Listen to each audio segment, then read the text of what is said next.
Maître Spinner, bonjour. On sort de la conférence sur qu'est-ce que défendre et vous avez dit que l'avocat ne devait pas tenir compte, enfin ne devait pas.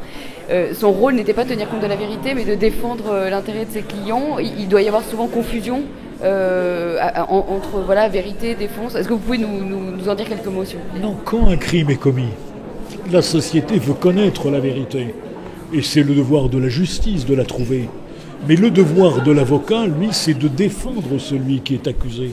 Et quand la société rassemble un certain nombre d'éléments, témoignages à charge, expertise, le rôle de l'avocat est de les discuter. Son rôle ne s'inscrit pas, lui, dans une démarche de participation à la vérité, si ce n'est la vérité judiciaire, dont les latins disaient que la vérité judiciaire doit être tenue pour la vérité vraie, ce qui montre que déjà ils avaient le bon sens de croire que la vérité et la vérité judiciaire peuvent être deux choses différentes.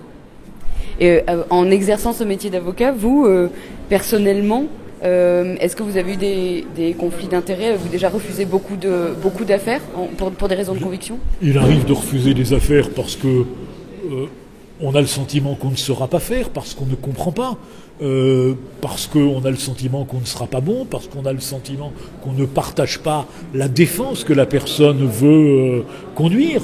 Je pense aux affaires politiques, évidemment.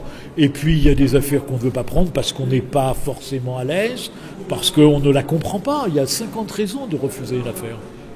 Il y a une partie qui n'a pas du tout été abordée, c'est la place de la plaidoirie dans la défense. Est-ce que vous pourriez nous en dire quelques mots, vous qui êtes connu pour votre éloquence ? La plaidoirie, c'est un moment de la défense. C'est celui qui arrive en dernier. Alors c'est vrai que ce qui est important d'abord, c'est tout le travail qui a été fait à l'instruction, s'il y en a une, pour essayer de faire en sorte que les charges soient moins lourdes, pour discuter un certain nombre d'éléments objectifs. Et puis la plaidoirie, c'est ce qui, au dernier moment, doit rassembler la conviction du juge. C'est un moment important, mais c'est un moment qui est, j'allais dire, pas toujours décisif. Voilà, c'est un moment qui recentre ce qu'est la défense. Et une dernière question juste pour terminer. Le thème de la Cité 2012, c'est le partage. On a une question rituelle à tous nos invités. À votre avis, en 2012, que partage-t-on le plus volontiers ? Je crains qu'en 2012, on partage volontiers l'inquiétude.